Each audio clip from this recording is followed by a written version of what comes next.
So guys, for the first step, you want to go to search and type in CMD. Now, you want to run it as administrator. And then click on yes. And now once you run this, you want to type in bcd edit space /set space hypervisor launch type space auto, and then click on enter. For the next step, you want to go to search and type in services. Click on it. And now once you run this, you want to find background intelligent transfer service. Double click on it. You want to make the startup type automatic and then click on start, which will then make the server status running. Wait for this to load. The server status is running and then click on OK.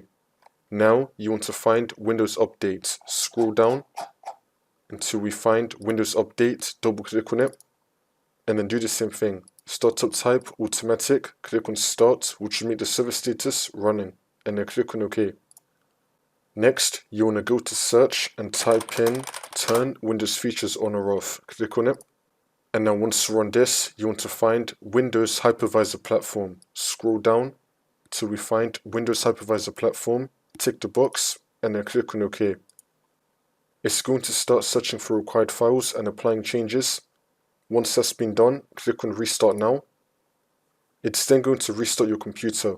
Come back into Windows and then the problem should be fixed.